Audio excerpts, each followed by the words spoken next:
अनर्वी बचपन से ही दुर्गा माँ की भक्त थी। जब सब लड़कियां गुड्डे गुड़िया का ब्याह रचाकर खेलती थीं, तब वह दुर्गा माँ की चौकी लगाकर खेलती थी।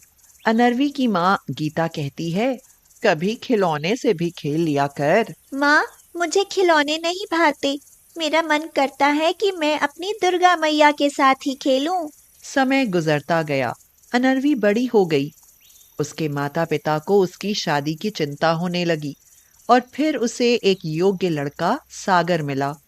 उसके साथ अनर्वी की शादी हो गई और वह ससुराल चली गई। अरे अनर्वी, तुमने ये दुपट्टे में क्या छिपा रखा है?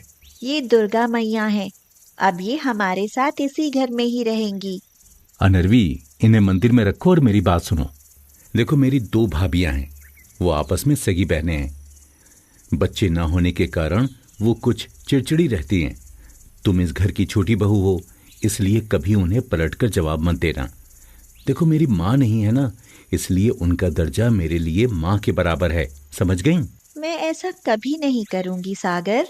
अगले दिन बड़ी जेठानी मुस्कान बोली, छोटी उठी नहीं हो अभी। इस घर में 7 बजे तक सोने का नियम नहीं है। भाभी, वो तो 5 बजे उठ गई थी। कहाँ है? मुझे तो दिखाई नहीं दी। उसने देखा कि अनर्वी नहा धोकर तैयार हुई दुर्गा माँ का ध्यान लगाए बैठी थी। तो यहाँ बैठी हो? क्या हुआ दीदी? अब जल्दी उठो, रसोई में मदद करो। मैं चलती हूँ दीदी। बहुत सालों से हम ही सागर का लंच बनाती आ रही हैं।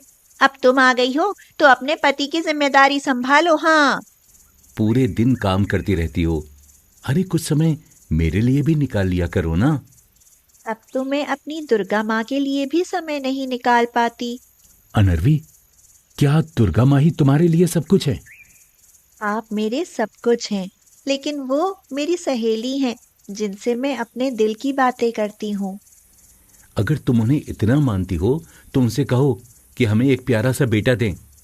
माँ हमारी इच्छा जरूर पूरी करेंगी। सागर और अनर्वी की शादी को 6 महीने बीत गए। उसकी जेठानियों ने उसका जीना मुश्किल कर दिया। महारानी आराम से बैठी दुर्गा माँ के कपड़े धो रही हो। ये घर के कपड़े कौन धोएगा? जब देखो तब पूजा पाठ। तुम्हें तो गृहस्थी से संन्यास लेकर मंदिर में बैठ जाना चाहिए।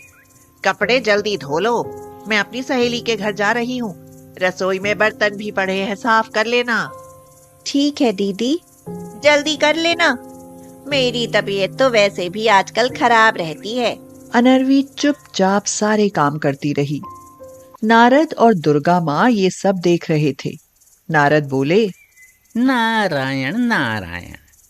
माँ, ये आपने अच्छा नहीं किया। क्या अच्छा नहीं किया नारद? बेचारी आपकी कितनी भक्ति करती है, लेकिन बदले में आपने सिर्फ उसे कष्ट ही दिया है। नारद, अगर कष्ट नहीं झेलोगे तो सुख का आभास कैसे होगा? ये मेरी परम भक्त है, इसलिए इसे इन परीक्षाओं से तो गुजरना ही पड़ेगा। तभी ये मेरे सुख देने का महत्व समझ पाएगी। आपकी लीला आप ही जान सकती हैं माँ। नारायण नारायण। अनर्वी उल्टियां कर रही थी, तभी सागर उसके पास आया और बोला, क्या हुआ अनर्वी? कुछ दिनों से मन ठीक नहीं रहता। कुछ खाती हूँ तो उल्टियां लग जाती हैं। शायद तुम माँ बनने वाली हो। अरे अरे, सुनते हो सब लोग? अनर्वी माँ बनने वाली है। मैं पापा बनने वाला हूँ। सागर और अनर्वी बहुत खुश थे, मगर मुस्कान और शिवानी जलने लगी। शिवानी बोली, दीदी, हमारी शादी को 3 साल हो गए, लेकिन हम माँ नहीं बन पाए और ये माँ बनने वाली है। हाँ शिवानी, अगर हमसे पहले उसका बच्चा हो गया तो घर में इसी का राज हो जाएगा, और अगर बेटा हुआ तो वही वारिस बनेगा। हमें ये बच्चा इस दुनिया में नहीं आने देना चाहिए। हाँ, हम इसका गर्भ ठहरने ही नहीं देंगे। दोनों बहनें मुस्कुराती हुई बाहर आकर बोली, मुबारक हो अनर्वी, भगवान जल्दी से तुम्हें चांद सा बेटा दे।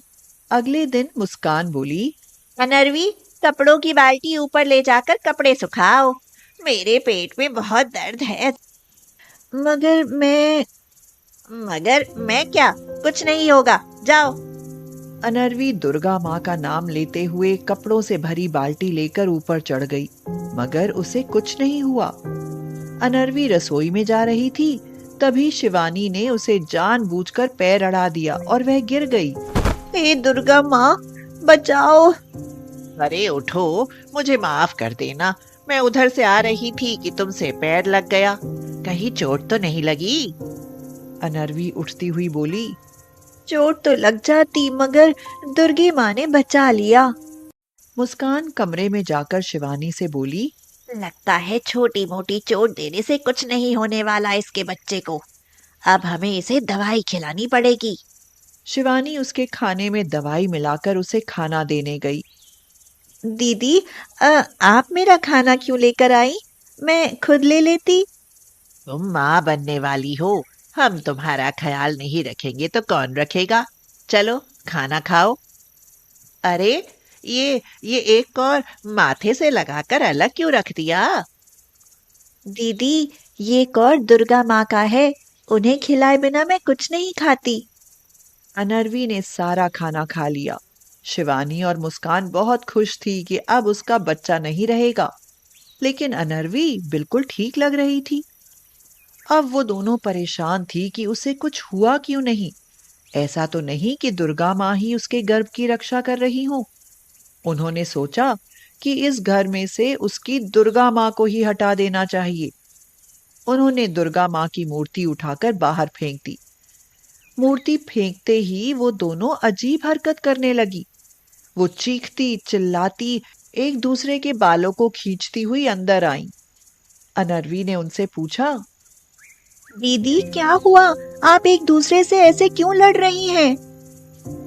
ये पागल हो गई है, मेरे बाल खींच रही है। देखो, मुझे काट रही है। लगता है मुझे मार डालेगी। लेकिन अचानक कैसे? अभी तो ठीक थी। वो इसने दुर्गा माँ की मूर्ति बाहर फेंक दी।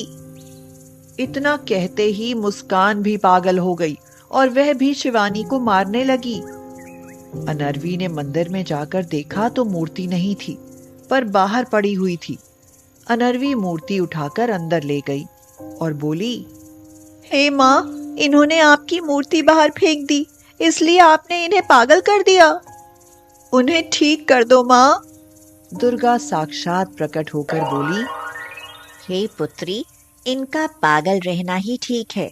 अगर ये ठीक हो गई तो फिर से तुम्हारे गर्भ को गिराने की कोशिश करेंगी। माँ, आपने मुझे दर्शन दिए, मैं धन्य हो गई। मगर आपकी बात मैं समझी नहीं माँ। तुम्हें नहीं मालूम, इन्होंने कई बार तुम्हारा गर्भ गिराने की कोशिश की और आज इन्होंने तुम्हें गर्भ गिराने की दवा खिलाई और मेरी मूर्ति को बाहर फेंक दिया। इनके कर्मों की सजा तो इन्हें जरूर मिलेगी। नहीं माँ, इन्हें क्षमा करें।